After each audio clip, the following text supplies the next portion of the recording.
where powerful stories of betrayal, justice, and redemption come to life. Follow along as a father figure shares gripping tales filled with wisdom, emotion, and unexpected twists. Sit back and experience revenge told with calm strength and unforgettable impact. I decided to visit my wife's lover in the hospital and look him in the eye.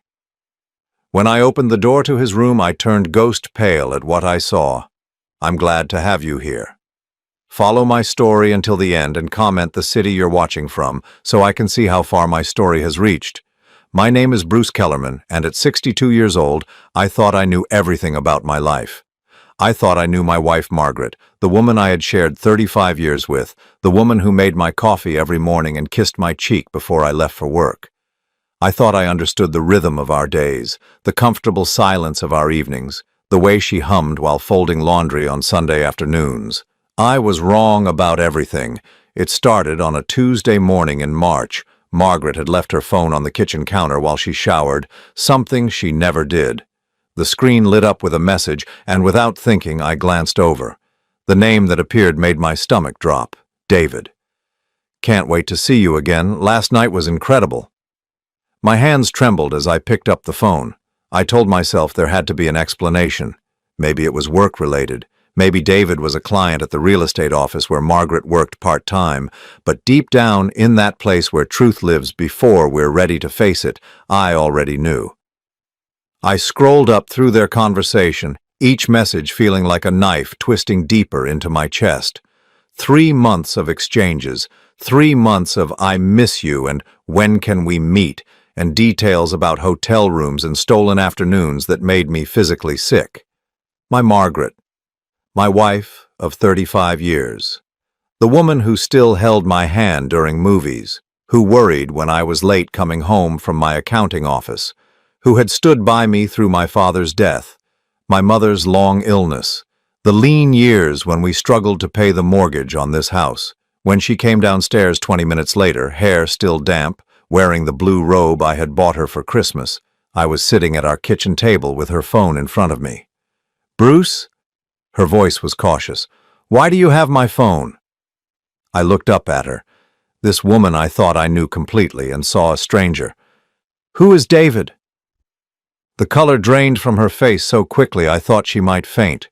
Her hand gripped the doorframe, knuckles white against the wood. "Bruce, I can explain." 35 years, I said, my voice barely above a whisper. 35 years, Margaret. "And this is what you do?" She sank into the chair across from me, tears already streaming down her cheeks. But I felt nothing.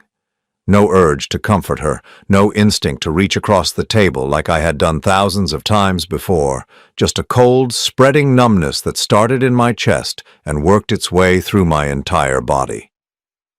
"It's not what you think," she began, but I held up my hand. "Don't. Just don't lie to me anymore."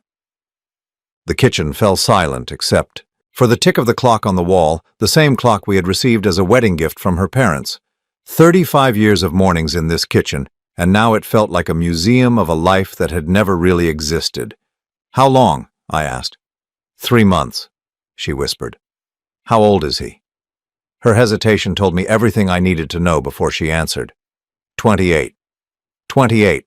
Younger than our daughter Sarah, young enough to be our son. The thought made bile rise in my throat. "Where do you meet him?" "Bruce, please." "Where?" My voice was sharper now, cutting through her tears like they meant nothing. And maybe they didn't. Maybe nothing she had ever shown me meant anything. "The Marriott on 5th Street, she said, her voice so quiet I almost didn't hear her. The Marriott where we had celebrated our 20th anniversary, where we had renewed our vows 5 years ago, surrounded by our children and grandchildren, promising to love and cherish each other until death do us part. I stood up slowly, feeling every one of my 62 years in my knees, my back, the way my hands shook as I pushed the chair under the table. "I'm going to work," I said. "Bruce, we need to talk about this." "No," I said, not looking at her. "We needed to talk about this 3 months ago, before you decided to destroy our marriage." I walked to the front door, grabbed my jacket from the hook where it had hung every morning for 15 years, and stepped outside. The March air was cold and sharp, but it felt good against my skin. Real. Everything else felt like I was moving through water, like the world had shifted slightly off its axis, and nothing would ever line up quite right again. At the office, I sat at my desk staring at tax returns and financial statements, but the numbers blurred together. My secretary, Helen, asked if I was feeling well. I told her I was fine, but we both knew it was a lie. I had been lying to myself for months, maybe years. Had there been signs? Late nights at the office that weren't really at the office, new clothes I hadn't noticed her buying, changes in her routine, her mood, the way she touched me. The afternoon crawled by like torture. Every time my phone rang, I expected it to be Margaret, but she didn't call. When 6 o'clock finally came, I drove home through streets that looked exactly the same as they had that morning, but felt completely foreign. Margaret was in the living room when I walked in, her eyes red and swollen.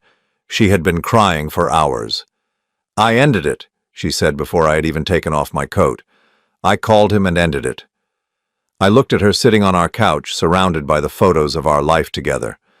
Our wedding day when she was 25 and I was 27, and we thought we had forever figured out. Pictures of our children as babies, as teenagers, at their own weddings. Grandchildren's school photos arranged carefully on the side table. "That doesn't change what Tom d." "You did," I said. "I know." Her voice was barely audible. "I know it doesn't, but Bruce, I love you. I've always loved you. This was just, I don't know what it was, a mistake, a stupid, terrible mistake." "A 3-month mistake." I sat down in my recliner, the same chair I had sat in every evening for 8 years, but nothing felt familiar anymore. Was I not enough? In all these years, was I not enough? No, that's not it. Then what? The question came out harsher than I intended, but I needed to understand. What did he give you that I couldn't? What did I do wrong? Margaret broke down then, sobbing in a way that shook her entire body. "You didn't do anything wrong. You're a good man, Bruce. You've always been a good man. I felt old, I felt invisible, and he made me feel young again, beautiful again. I know how pathetic that sounds." "It sounds selfish," I said. "It sounds like you threw away everything we built together because some kid made you feel good about yourself." The words hung in the air between us like poison. Margaret flinched as if I had hit her, but I felt nothing. No satisfaction from hurting her, no regret, just emptiness. That night I slept in the guest room for the first time in our marriage. I lay awake staring at the ceiling, listening to Margaret cry through the thin walls, and wondered if anything about our life together had been real. Had she loved me when we got married? Or had I been convenient? Had she meant it when she said her vows, when she promised to forsake all others? 3 days passed in a strange, painful routine. Margaret tried to talk to me, to explain, to apologize. I went to work, came home, ate dinner in silence, and slept in the guest room. I felt like I was sleepwalking through my own life. On Friday afternoon, Helen knocked on my office door. "Mr. Kellerman, there's a call for you. The woman says it's about your wife." My heart stopped. Had Margaret done something desperate? I picked up the phone with shaking hands. "Mr. Kellerman, this is Rebecca from Mercy General Hospital. Your wife asked me to call you. There's been an accident." "Margaret?" The word came out strangled. "No, sir. Someone named David Morrison. He was in a car accident this morning. He's stable, but your wife is here and she's quite upset. She thought you should know." "David Morrison? Yeah. Her lover." Margaret was at the hospital with her lover. I thanked Rebecca and hung up the phone, my hands steady for the first time in days. Something had crystallized inside me, something cold and clear and determined. I was going to see this man. I was going to look him in the eye and understand what he had that was worth destroying my marriage for. I told Helen I was leaving for the day, got in my car and drove toward Mercy General Hospital. With each mile, I felt more resolved. I needed to see his face, needed to understand how a 28-year-old kid had managed to seduce my wife away from 35 years of marriage. The hospital parking garage was nearly full, but I found a spot on the 3rd level. As I walked toward the elevator, I realized I had no idea what I was going to say to him. What do you say to the man who has been sleeping with your wife? What questions do you ask when your entire life has been turned upside down? The elevator ride to the 4th floor felt eternal. When the doors opened, I stepped out into the sterile hallway and approached the nurse's station. "I'm looking for David Morrison," I said to the young nurse behind the counter. "Are you family?" I hesitated. "I'm Bruce Kellerman. I believe his friend called and asked me to come." The nurse checked her computer and nodded. "Room 412, down the hall and to your right." My legs felt unsteady as I walked down the corridor. Room 408, 409, 410, 411. Each step brought me closer to answers I wasn't sure I wanted. I stood outside room 412 for several minutes, my hand on the door handle, gathering courage I didn't know I possessed. Behind this door was the man who had changed everything. The man my wife had chosen over me, over our family, over our history together. I took a deep breath, turned the handle, and pushed the door open. The drive to Mercy General felt like the longest 23 minutes of my life. Every red light, every slow-moving car ahead of me felt like the universe conspiring to give me more time to think, more time to imagine what I would find when I finally faced him. David Morrison. Even his name felt foreign in my mind. I had spent the last 3 days trying to picture him, trying to understand what kind of man could look at a married woman and decide she was worth pursuing. Was he handsome in that effortless way young men often are? Was he charming, funny, everything I wasn't anymore? I turned onto Highland Avenue, passing the coffee shop where Margaret and I used to go every Saturday morning. We had our regular table by the window where she would order a vanilla latte and I would get black coffee, and we would read different sections of the newspaper, occasionally sharing interesting articles with each other. Simple, comfortable, real, or at least I had thought it was real. Had she been thinking about him during those Saturday mornings? Had she been comparing my gray hair to his youth, my expanding waistline to whatever 28-year-old body he possessed? The thought made my grip tighten on the steering wheel until my knuckles went white. The radio was playing some old song from the 80s, something Margaret and I had danced to at our wedding reception.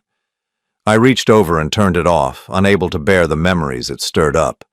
Everything reminded me of her now, of us, of the life I had thought we were building together. At a red light 2 blocks from the hospital, I found myself staring at my reflection in the rearview mirror. When had I gotten so old? The man looking back at me had deep lines around his eyes, gray stubble that made him look tired, shoulders that seemed permanently hunched from years of sitting at a desk. Was this what Margaret saw when she looked at me now? Was this why she had turned to someone else? The light changed and I drove forward, but the image stayed with me. I remembered being 28, remembered feeling like I could conquer the world, like nothing could stop me. I had been full of ambition then, working long hours to build the accounting practice that had supported our family for 3 decades. Margaret had been proud of me, or at least she had seemed to be. She would brag to her friends about how hard I worked, how dedicated I was to providing for our family. But somewhere along the way, dedicated had become boring. Reliable had become predictable. The man she had fallen in love with had turned into the man she took for granted. I pulled into the hospital parking garage, my hands trembling slightly as I took the ticket from the machine. The garage smelled like exhaust and disinfectant, sounds echoing off the concrete walls in a way that made everything seem hollow and unreal. Finding a parking space took longer than it should have. My mind kept wandering, replaying conversations with Margaret from the past few months, looking for clues I had missed. Had she been distant? Had she stopped asking about my day, stopped sharing details about hers? I couldn't remember the last time we had really talked about anything meaningful. As I walked toward the elevator, I passed other visitors heading to see their loved ones. A woman carrying flowers and looking anxious, an elderly man moving slowly with a walker, determination etched on his face. A young couple holding hands, the woman crying softly while the man whispered reassurances. All of them here for normal reasons, visiting people they cared about who were hurt or sick. I was here to confront my wife's lover. The elevator ride to the 4th floor gave me too much time to think. What was I actually hoping to accomplish? Did I think seeing him would help me understand Margaret's choices? Did I expect him to apologize, to explain himself, to somehow make sense of the mess my life had become? The truth was, I didn't know what I expected. I just knew I needed to see him with my own eyes. I needed to understand what had been worth throwing away 35 years of marriage for. The elevator dinged softly as we reached the 4th floor. The doors opened onto a typical hospital corridor, fluorescent lighting that made everything look slightly green, the smell of antiseptic trying to mask other, less pleasant odors, the distant sound of monitors beeping and nurses talking in low voices. I approached the nurses' station, my mouth dry and my heart pounding harder than it had in years. The young nurse behind the counter looked up at me with professional concern. "Can I help you?" "I'm looking for David Morrison," I managed to say, surprised by how normal my voice sounded. "Are you family?" The question hit me like a physical blow. Family. No, I wasn't family. I was the husband of the woman who was probably sitting by his bedside right now, holding his hand, whispering comfort into his ear the way she used to do for me when I was sick. "I'm Bruce Kellerman," I said. "I believe his friend called and asked me to come." The nurse typed something into her computer, then looked up at me with an expression I couldn't quite read. Pity, maybe, or suspicion. "Room 412, she said. "Down the hall and to your right." I thanked her and turned toward the corridor, my legs feeling unsteady beneath me. Each step felt enormous, like I was walking toward the edge of a cliff. Room 406, 407, 408. The numbers passed by in a blur as I tried to prepare myself for whatever I was about to see. What if Margaret was in there with him? What if I walked in on some intimate scene that would scar me forever? What if seeing them together confirmed every terrible thought that had been eating away at me for the past 3 days? Room 409, 410, 411. My pace slowed involuntarily. Part of me wanted to turn around, to go home and pretend none of this was happening. I could go back to my comfortable denial, my assumption that my marriage was solid even if it wasn't passionate, that Margaret and I would grow old together despite whatever midlife crisis she was going through. But I couldn't. Not anymore. The discovery of those text messages had shattered something inside me that couldn't be put back together. I needed to see this through, needed to understand what I was really up against. I stopped outside room 412 and stared at the door. Behind it was the man who had been intimate with my wife, who had whispered things to her that I would never know, who had touched her in ways that belonged to me. The thought made my stomach turn, but I forced myself to stay calm. I could hear voices from inside the room, but I couldn't make out the words. Was Margaret in there? Was she comforting him, telling him how sorry she was that he was hurt, how much she wished she could take his pain away? My hand reached for the door handle, then stopped. What if this was a mistake? What if confronting him would only make everything worse? What if seeing him would confirm that he was everything I wasn't? Young, handsome, exciting, worth destroying a marriage for. But I had come this far. I had driven across town, parked in this sterile garage, taken the elevator to the 4th floor, and walked down this endless hallway. I couldn't turn back now. I took a deep breath, the kind you take before diving into cold water, and wrapped my fingers around the door handle. The metal felt cold against my palm, solid and real in a way that nothing else had felt for days. This was it. Whatever was behind this door would change everything, would either give me the closure I needed, or destroy what little peace of mind I had left. Either way, I would finally have answers. I turned the handle slowly, feeling the mechanism click as it disengaged. The door swung open just a crack, and I could see a sliver of the room beyond. White walls, medical equipment, the foot of a hospital bed. I pushed the door open wider and stepped inside, my heart hammering so hard I was sure everyone in the hospital could hear it. What I saw when I looked at the man in the bed made the world tilt on its axis. My vision blurred, my knees buckled, and I had to grab the doorframe to keep from falling. It couldn't be possible. But there was no denying what I was seeing, no rationalizing it away or pretending I was mistaken.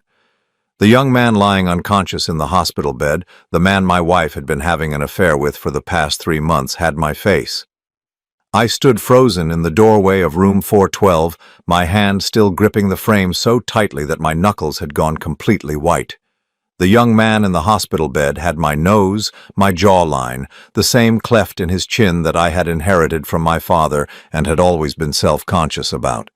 His hair was dark brown, the same color mine had been at his age, and even unconscious, his face held the same expression I made when I was concentrating. This couldn't be happening. This couldn't be real. "Sir, are you all right?" I turned to see a nurse entering the room behind me, her face creased with concern. She was middle-aged, probably in her 40s, with kind eyes and the tired look of someone who had worked too many double shifts. "I'm sorry," I managed to say, my voice sounding like it was coming from very far away. "I think there's been some mistake. I'm looking for David Morrison." The nurse checked the chart in her hands. "This is David Morrison. Are you family? I have to say the resemblance is remarkable. Are you his father?" The words hit me like a physical blow. I felt my legs give out and had to sit down hard in the visitor's chair beside the bed. His father. Was I his father? I'm not sure, I whispered, staring at the young man's face. Now that I was closer, the resemblance was even more striking. He had my hands, too, long fingers with the same slight curve to the pinky that had made it impossible for me to wear my wedding ring on that finger. "Well, you certainly could be," the nurse said gently. "I'm Linda, by the way. I've been taking care of David since he was brought in yesterday morning. He was in a pretty bad car accident, but he's stable now. The doctors expect him to wake up within the next day or two." "His injuries?" I asked, though I wasn't sure why it mattered. Nothing made sense anymore. Concussion, 3 broken ribs, and a broken wrist. He was lucky, really. The car was totaled, but he was wearing his seatbelt. Linda checked his IV and made notes on his chart. "Have you been in touch with his emergency contact?" "Margaret Kellerman? She was here earlier but had to leave for a family emergency." My heart stopped. Margaret Kellerman is his emergency contact? "Yes, she's listed as his, well, it just says close family friend on the paperwork, but she seemed very upset. She'll be relieved to know you're here." Linda paused, studying my face. "You really do look exactly like him. It's uncanny." After Linda left, I sat in silence, staring at this young man who might be my son. My son. The word felt foreign and impossible, but I couldn't deny what I was seeing. The evidence was literally lying unconscious in front of me. I tried to do the math in my head. David was 28, which meant he would have been born in 1995. Margaret and I had been married for 7 years by then, but there had been that brief separation when Sarah was 3. We had both been young and stupid, dealing with the stress of new parenthood and financial pressure. I had moved out for 2 months, staying in a furnished apartment across town, while we tried to figure out if our marriage was worth saving. During those 2 months, we had each dated other people. I had gone out with a woman named Patricia from my office. Nothing serious, just dinner and movies and trying to convince myself I was ready to move on. Margaret had mentioned seeing someone too, but we had agreed not to discuss the details when we got back together. But what if it had been more than just casual dating for Margaret? What if she had gotten pregnant? I pulled out my phone with shaking hands and called Margaret's number. It went straight to voicemail. I tried again. Same thing. "Margaret," I said after the beep, "I'm at the hospital. I'm in David's room. We need to talk. Now." I hung up and stared at David's face again, looking for any feature that might belong to someone else, any sign that I was wrong about what I was seeing. But there was nothing. He was like looking at a photograph of myself from 30 years ago. My phone rang 15 minutes later. Margaret's name appeared on the screen, and I answered before the second ring. "Bruce."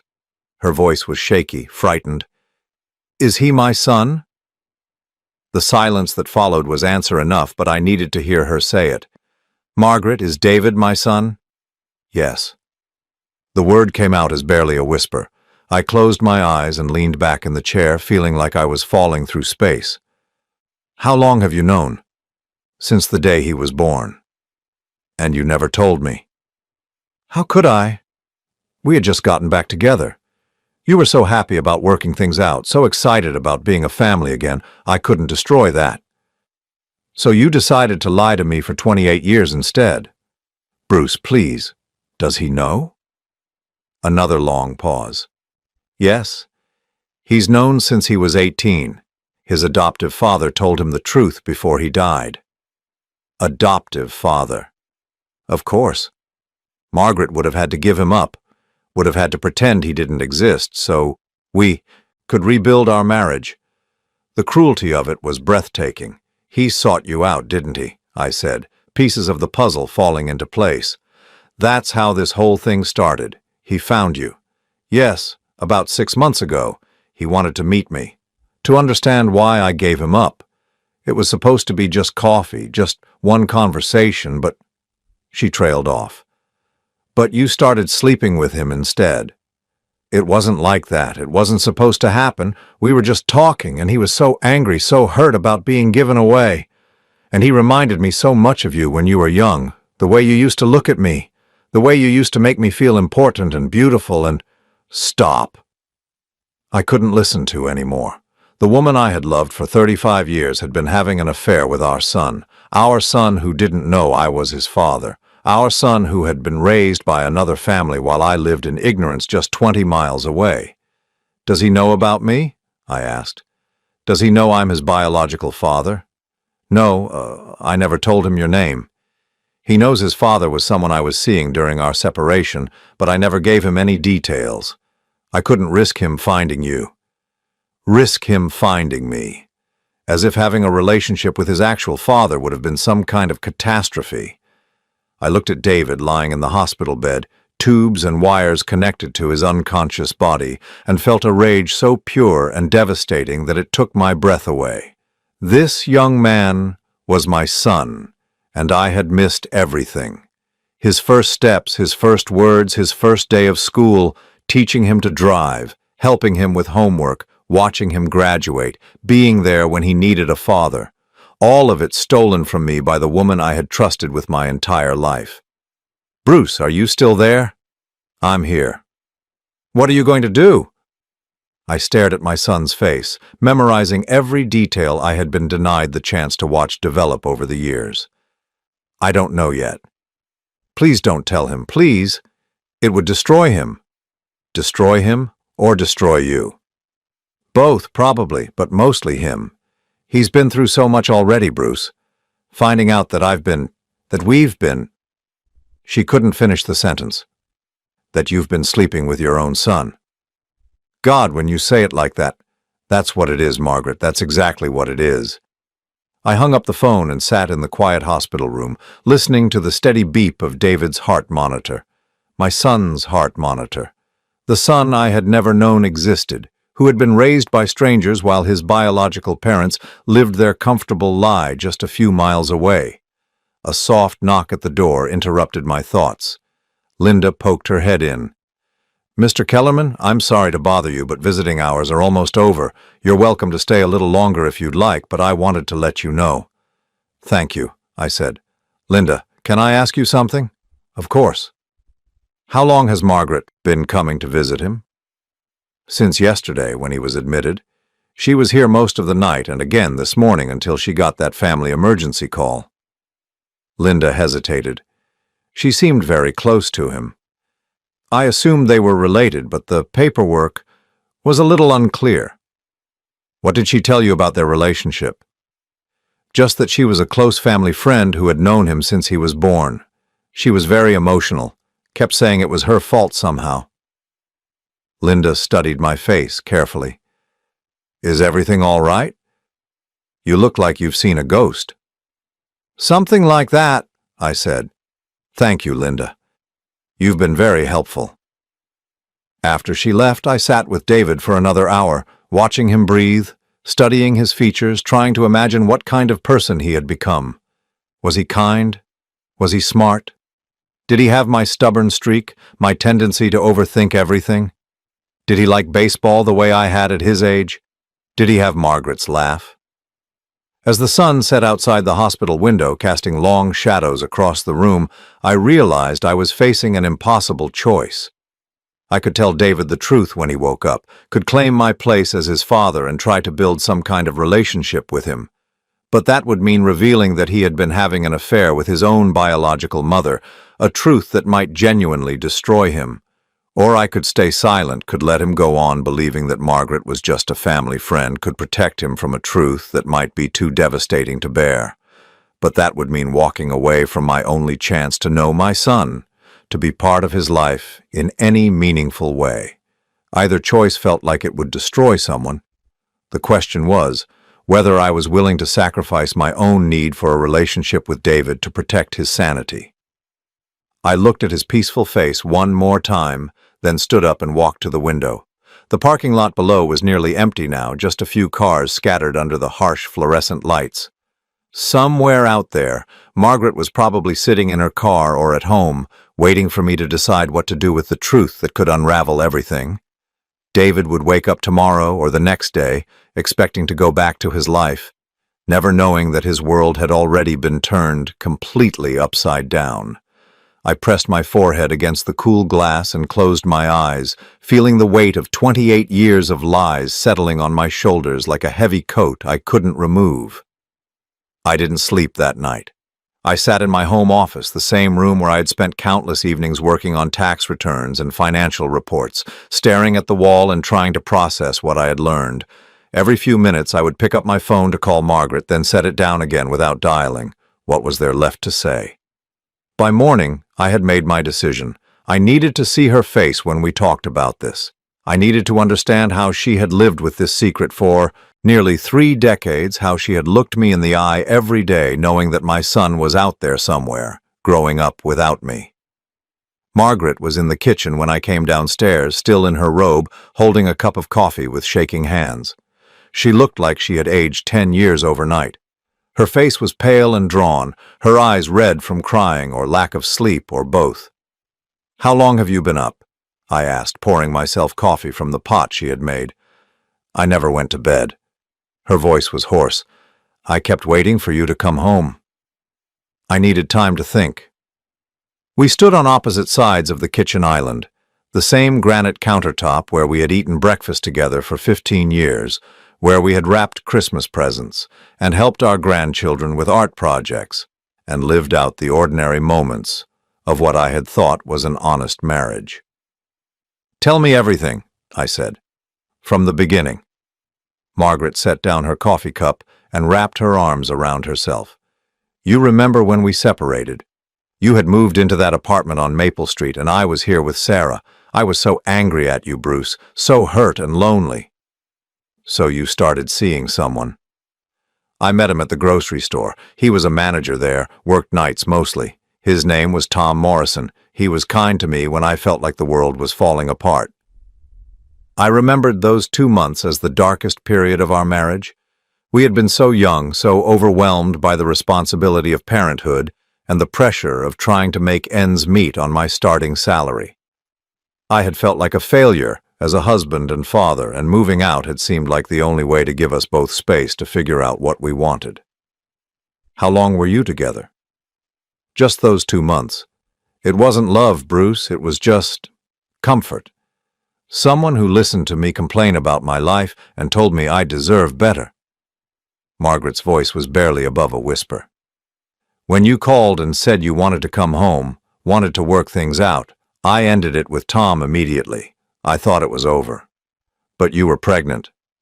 I found out 3 weeks after you moved back in. We were so happy, Bruce. You kept talking about how we were going to be stronger than ever, how we had learned from our mistakes. I couldn't destroy that. So you decided to lie instead. I panicked. I didn't know what to do. If I told you, you might leave again. If I told Tom, he might want to be involved, and that would complicate everything. I thought maybe I could just handle it on my own." I tried to imagine 25-year-old Margaret, scared and alone, carrying my son while pretending everything was fine. Despite my anger, I felt a stab of sympathy for the impossible position she had been in. "What did you tell Tom?" "Nothing at first. I avoided him completely, but when I started showing, I had to say something. I told him I was pregnant, but that it wasn't his, that it was yours from before our separation. He believed me." And after David was born? Margaret's composure finally cracked, and she started crying in earnest. I gave birth at St. Mary's, the hospital across town where nobody knew us. I told you I was visiting my sister in Phoenix for 2 weeks, remember? You were so busy with work you didn't question it. I did remember. Margaret had seemed different when she came back from that trip. Quieter, sadder. I had assumed it was because she missed her sister who had just moved to Arizona. The truth was so much worse than anything I could have imagined. I held him for 1 day, she continued through her tears. 1 day, Bruce. He was so beautiful, so perfect. He had your eyes, your nose. And I had to give him to strangers and pretend he didn't exist. To Tom. Tom and his wife had been trying to have children for years. When I told him the truth about the pregnancy, that the baby was his, he was overjoyed. They adopted David privately, gave him a good home, a good life. I thought I was doing the right thing. The cruelty of it was staggering. Tom Morrison had raised my son, believing David was his own biological child. David had grown up with a father who loved him while I remained oblivious to his existence, and Margaret had orchestrated all of it, had lived with this massive deception for nearly 3 decades. When did David find out the truth? When he was 18. Tom was dying of cancer, and he wanted David to know about his adoption before he passed. He told him that his birth mother was a young woman named Margaret, who had been in a difficult situation. He gave David the few details he had. And David came looking for you. Not right away. He waited almost 10 years. He said he needed time to process it, to decide if he really wanted to find me. When he finally tracked me down 6 months ago, I almost didn't agree to meet him. But you did. He was so angry, Bruce, so full of hurt and questions I couldn't answer. He wanted to know why I gave him up, why I never tried to contact him, whether I ever thought about him. And seeing him was like looking at you 30 years ago. The resemblance was so strong it took my breath away. I understood now why Margaret had been drawn to David, but understanding didn't make it less horrifying. So you decided to sleep with him. It didn't happen right away. We met for coffee a few times, then dinner. He was trying to understand his history, and I was trying to make up for 30 years of guilt. But he was so charming, so attentive. He made me feel young again, important again, and he reminded me so much of you when we first met. He is me, I said, my voice rising. He's my son, Margaret. You were having an affair with our son. I know how it sounds. Do you? Do you really understand what you've done? You've traumatized a young man who was already struggling with abandonment issues. You've destroyed our marriage, and you've stolen 28 years of my relationship with my only son. Margaret flinched as if I had hit her. He's not your only son. You have Michael. Michael is our daughter Sarah's husband, not my son. You know what I meant. The kitchen fell silent except for the sound of Margaret's quiet crying. I looked around the room at the photos on the refrigerator, the coffee mugs we had bought on various vacations, the everyday artifacts of a life built on lies. Does David know who his biological father is?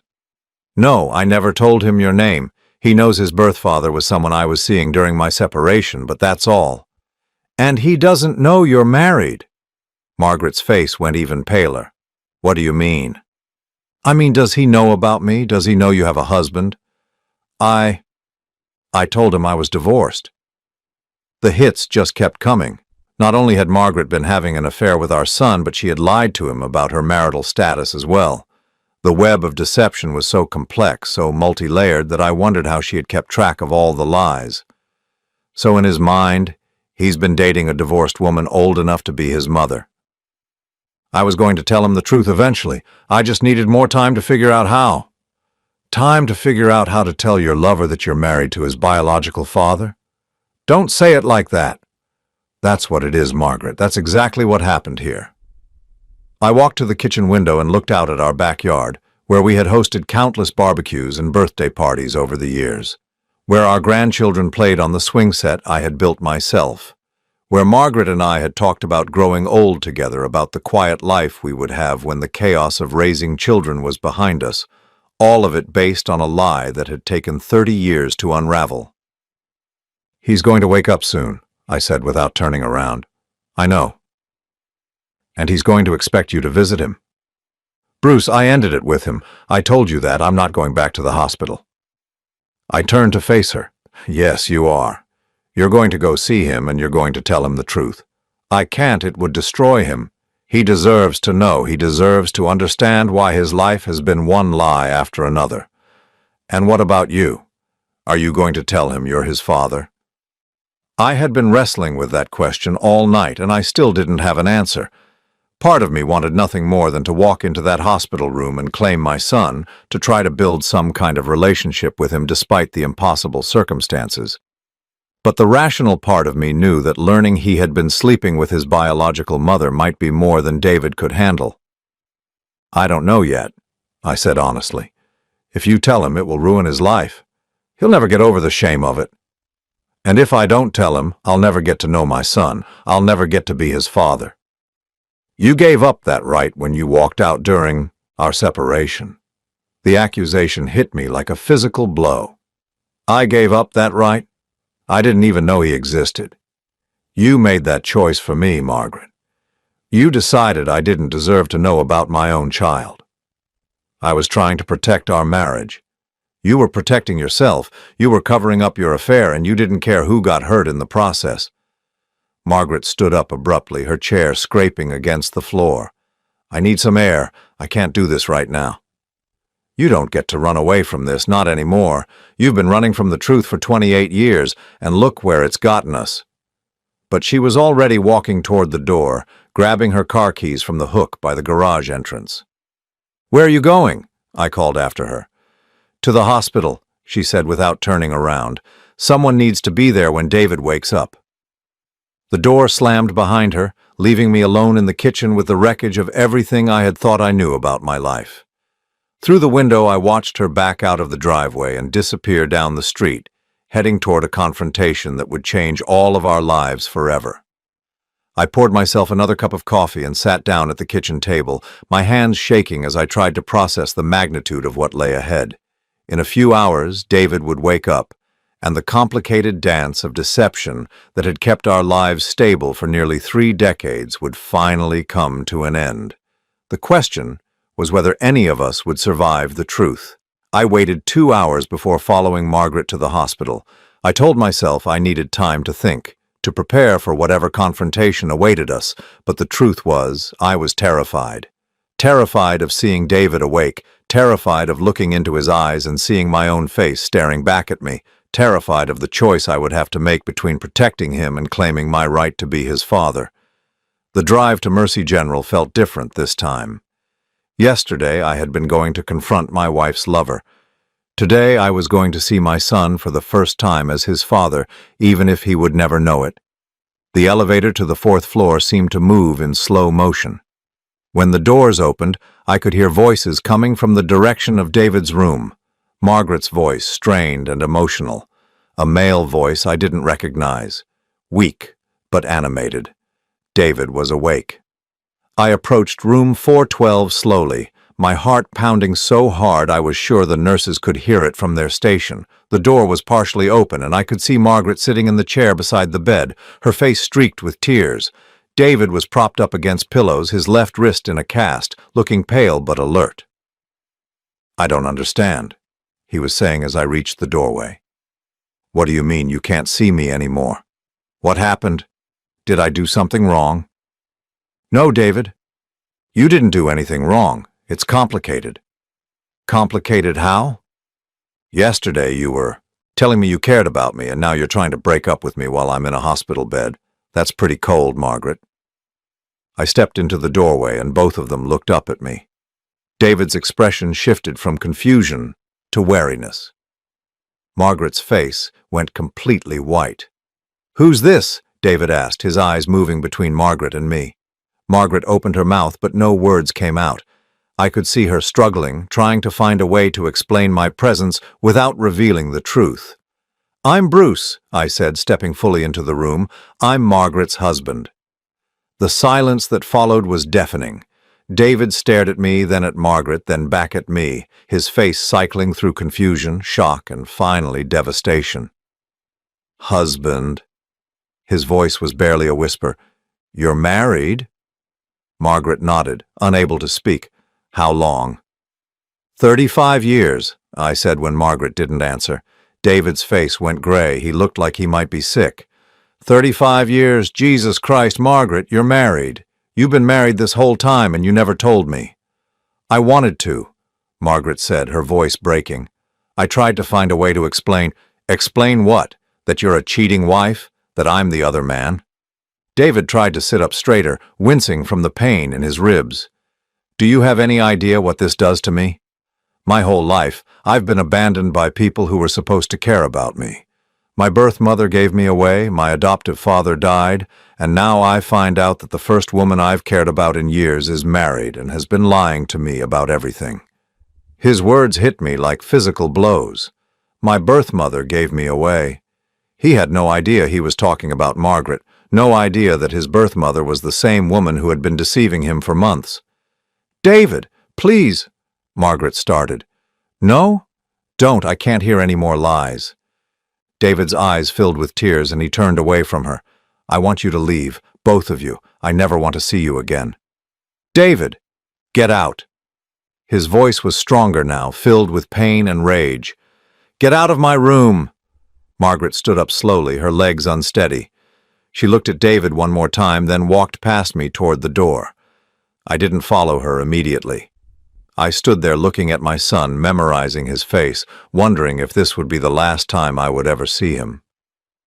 I'm sorry, I said quietly. David looked up at me, surprised. Why are you apologizing? You're the victim here, too. I'm sorry you've been hurt. You didn't deserve any of this. Something in my tone must have reached him because his expression softened slightly. How long have you known? About us, I mean. 3 days? That must have been quite a shock. Yes, it was. David studied my face carefully. You look familiar. Have we met before? My heart stopped.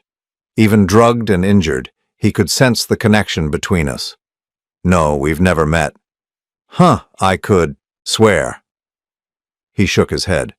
Maybe it's the concussion. Everything's a little fuzzy. The doctor said that's normal. It should clear up as you heal. I hope so. I need to be able to think clearly so I can figure out what the hell I'm going to do now.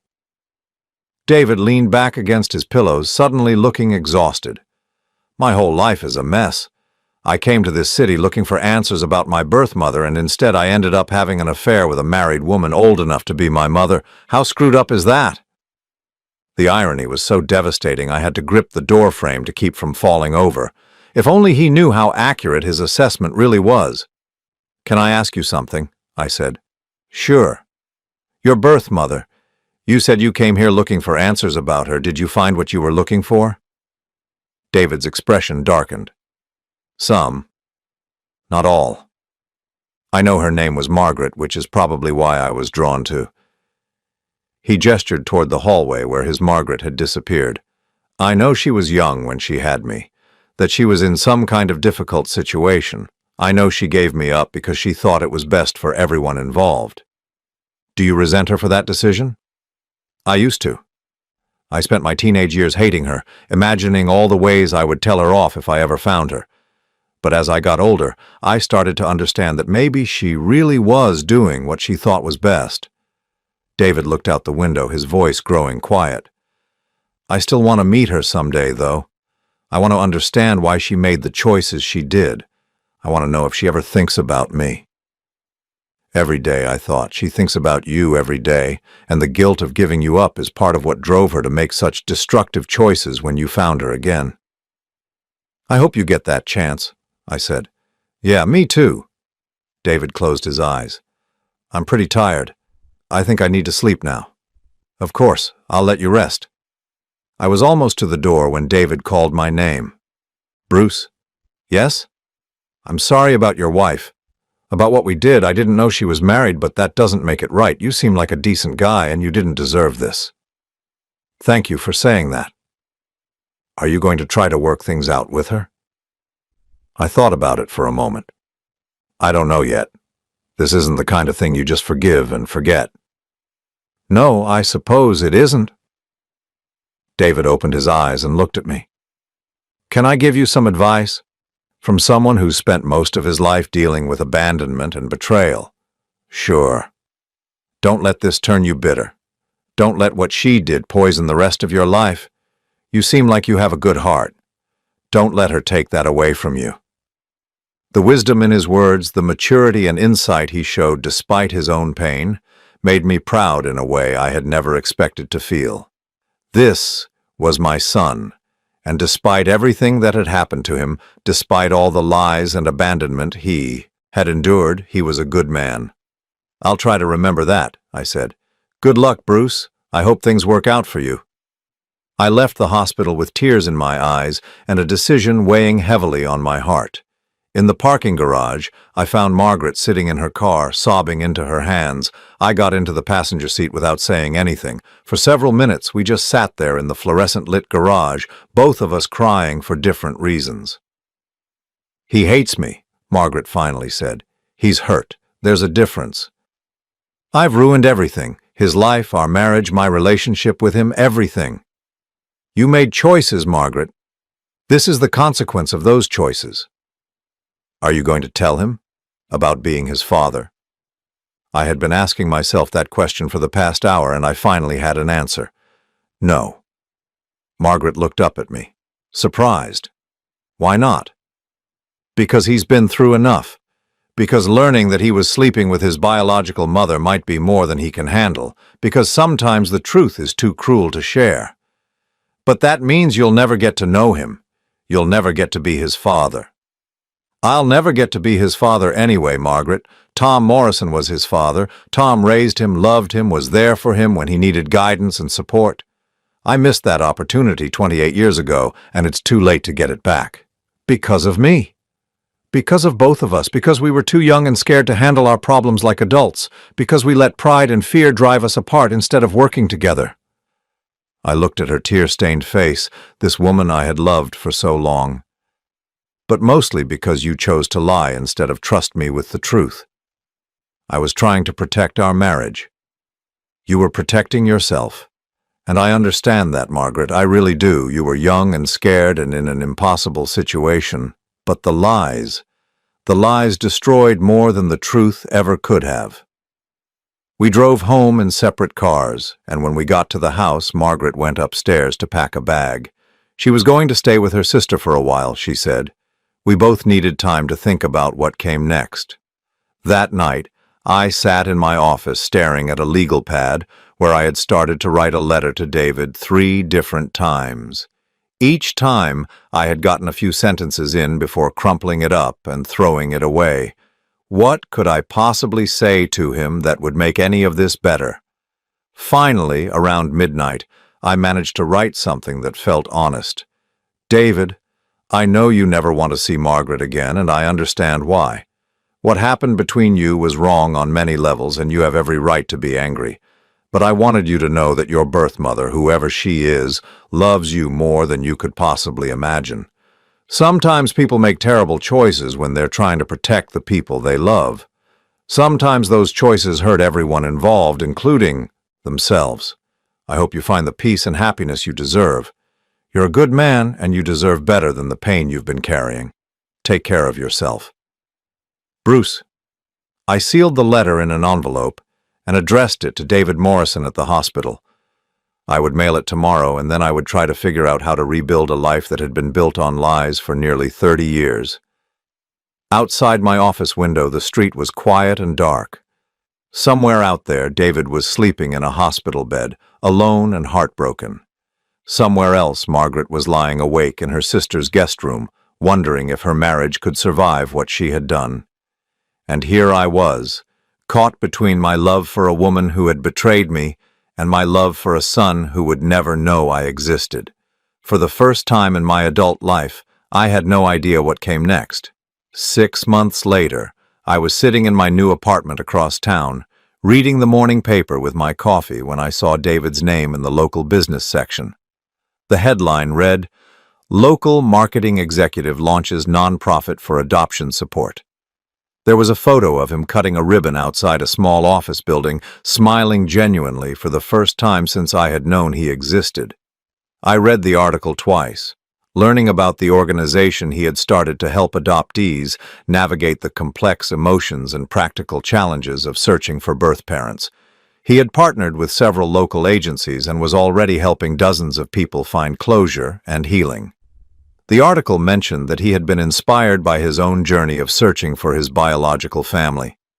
I cut out the article and put it in the folder I had been keeping about David's life. Over the past 6 months, I had quietly followed his recovery and returned to normalcy. I knew he had left his job at the marketing firm downtown and started freelancing. I knew he had moved to a new apartment on the other side of the city. I knew he had started seeing a therapist to help him process his abandonment issues and the trauma of discovering Margaret's deception. I had never contacted him directly, but I had been watching from a distance like some kind of guardian angel he would never know existed. It was the only way I could be part of his life without causing him more pain. Margaret and I had divorced quietly 4 months after the hospital incident. She had moved to Phoenix to live with her sister permanently, unable to face the memories that surrounded her in our hometown.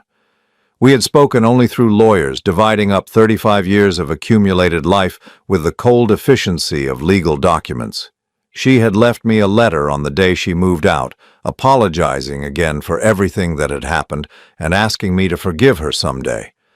I had read it once and then put it away in the same folder with David's information. Maybe someday I would be able to forgive her, but that day hadn't come yet. The house had been too full of memories, so I had sold it and moved into this one-bedroom apartment that overlooked the river. It was quiet and clean and had no history attached to it. I had kept only the essentials, my books, my clothes, a few pieces of furniture that had belonged to my parents. Everything else from my old life had been donated or thrown away. I was learning to live alone for the first time since I was 27 years old. Some days it was peaceful, other days it was lonely in a way that made my chest ache. But it was honest, which was something my old life had never been. My daughter Sarah called every Sunday, still trying to understand how her parents' marriage had ended so suddenly and completely. I had told her only that her mother and I had grown apart, that we wanted different things from life. She didn't need to know about David, didn't need to know she had a half-brother she would never meet. Some truths were too complicated to share, even with your children. The divorce had been final for 2 months when I got an unexpected phone call at work. Helen transferred the call with a puzzled expression. "It's a young man," she said. "Says his name is David Morrison and that you knew his friend." My heart stopped. David was calling me. I had no idea why, but I took the call anyway. "Bruce, this is David. David Morrison. We met at the hospital a few months ago." "I remember. How are you doing?" "Better, thanks. Listen, I hope this isn't weird, but I wanted to call and thank you." "Thank me? For what?" "For the letter you sent me at the hospital. I got it right before I was discharged, and it meant a lot to me. It helped me understand some things I had been struggling with. I had forgotten about that letter, written in the middle of the night when I was trying to find some way to reach out to him without revealing the truth. I'm glad it helped." "Can I ask you something? Why did you write it? I mean, I was the guy who was sleeping with your wife. Most people in your situation would have wanted to punch me, not offer me comfort." I thought carefully about how to answer, because you didn't know she was married, because you were a victim in this situation too, because...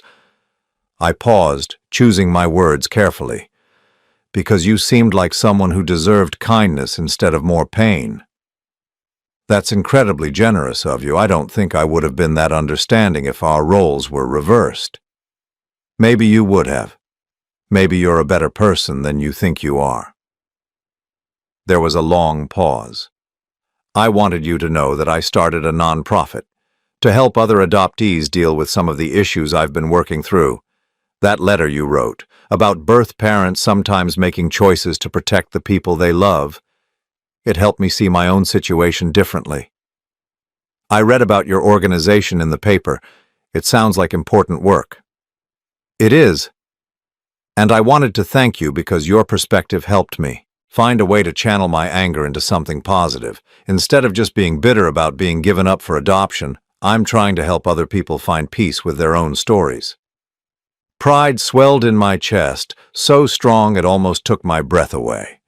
This was my son, taking his pain and turning it into a way to help others. This was the man I had helped create, even if I would never get to claim credit for it. That's wonderful, David. Really wonderful. There's something else. I know this might sound strange, but would you like to have coffee sometime? I feel like I owe you a conversation that doesn't involve hospital rooms and family drama. Every instinct I had screamed yes. I wanted nothing more than to sit across from my son and learn about his life, his dreams, his thoughts on everything from politics to baseball. But I also knew it was dangerous territory. The more time I spent with him, the harder it would be to keep the truth to myself. I appreciate the invitation, I said carefully, but I think it's probably better if we don't. Too many complicated memories tied up in how we met. I understand. But Bruce? Yes? If you ever change your mind, I'd like that. You seem like someone I'd enjoy getting to know better. If only he knew how much I would enjoy getting to know him too. After we hung up, I sat in my office for a long time, staring out the window at the city where my son was building a new life. He was 28 years old, the same age I had been when Margaret and I reconciled and unknowingly sealed his fate. He was starting a business, helping people, making a difference in the world. He was everything I could have hoped for in a son, and he would never know I was his father. Over the following months, I continued to follow David's progress from a distance.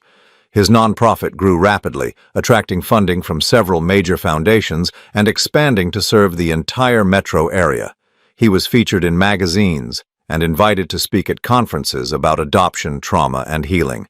He even started a blog about his own journey that attracted thousands of readers. Through his public writing, I learned pieces of his story that I had never known.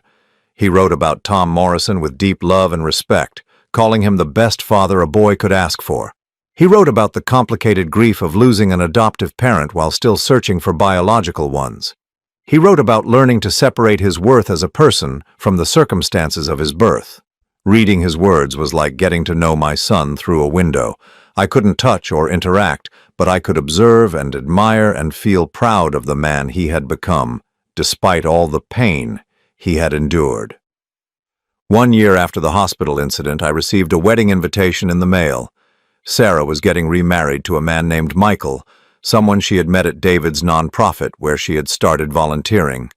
The connection made my heart race until I realized it was just a coincidence. David had hundreds of volunteers, and Sarah had no idea about our family connection. At the wedding, I watched Sarah dance with her new husband and felt a complex mix of emotions. Joy for her happiness, sadness that her mother wasn't there to see it, and a strange sort of peace that came from knowing that David's work had indirectly brought love into my daughter's life. After the reception, as I was walking to my car, I saw a familiar figure across the parking lot. David was there, probably attending as a representative of his organization. He was talking to a group of people, gesturing animatedly about something that had made them all laugh. For a moment, I considered walking over to him. I could congratulate him on his organization's success, maybe even introduce him to Sarah as her father. But then I remembered the choice I had made a year ago, the decision to protect his peace of mind over my own desire for a relationship. Instead, I got in my car and drove home to my quiet apartment, carrying the secret of his identity like a weight I would bear for the rest of my life. 2 years after the divorce, I met Ellen at a grief support group. She had lost her husband to cancer after 43 years of marriage and was learning to rebuild her life the same way I was learning to rebuild mine. We started having coffee after the meetings, then dinner occasionally, then something that resembled dating despite both of us being in our 60s. Ellen knew I had been married before, knew my ex-wife had had an affair that ended our marriage. She didn't know about David, and I never planned to tell her. Some stories were too complicated to share, even with someone you were learning to love again. But Ellen understood loss and forgiveness in ways that helped me process my own pain. She helped me see that choosing to protect David from the truth wasn't just about him. It was about choosing compassion over revenge, healing over bitterness. "You could have destroyed that young man's life," she said one evening as we walked along the riverfront near my apartment. You could have told him the truth and watched him fall apart. Instead, you chose to carry that burden yourself so he could be free of it. That takes real love. Sometimes love means letting go, I said. Sometimes it does. On David's 30th birthday, I did something I'd never done before. I wrote him a letter I actually intended to send, not revealing the truth, but acknowledging the connection I felt to him and the pride I had in watching him build a meaningful life. The letter was simple. David, I hope you don't mind hearing from me. I've been following your organization's work through the news, and I wanted you to know how impressed I am with what you've built. What you're doing for adoptees and their families is truly important. I wanted you to know that your birth mother, wherever she is, would be incredibly proud of the man you've become. You've taken your pain and turned it into a force for good in the world. That's not something everyone can do. I hope you continue to find peace and purpose in your life. The world is a better place with you in it. With admiration, Bruce.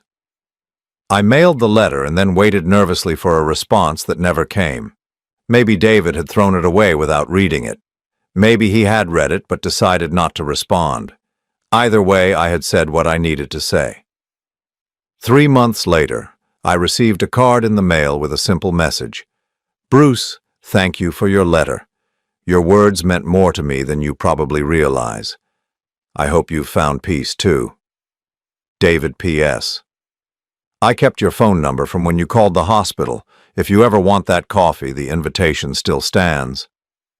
I kept that card on my refrigerator for 6 months before finally putting it away in the folder with everything else about David's life. The invitation was tempting, but I knew myself well enough to know that one coffee would lead to wanting more contact, and more contact would eventually lead to wanting to tell him the truth. Some gifts require sacrifice. The gift I gave David was the peace of not knowing that he had been intimate with his biological mother. The gift he gave me was the knowledge that my son had grown up to be a good man despite all the lies and abandonment that had shaped his early life. Now at 65, I live quietly in my apartment overlooking the river. I have my work, my relationship with Ellen, my weekly calls with Sarah. I have a grandson who visits sometimes and reminds me that life continues to unfold in unexpected ways. And I have a son I watch from a distance, proud of his successes, worried about his struggles, loving him in the only way I can, silently and completely, like a guardian angel he will never know exists. Sometimes the greatest act of love is choosing not to act at all. Sometimes the most profound relationship is one that exists entirely in your own heart. I made my peace with that choice long ago, and I've never regretted it. David is free to build his life without the weight of our family's complicated history. Margaret is starting over in Arizona, trying to find forgiveness for herself. And I am learning that liberation sometimes comes not from claiming what you think you deserve, but from protecting someone else's peace at the cost of your own desires. It's not the ending I would have written for our story, but it's the right one, and that's enough.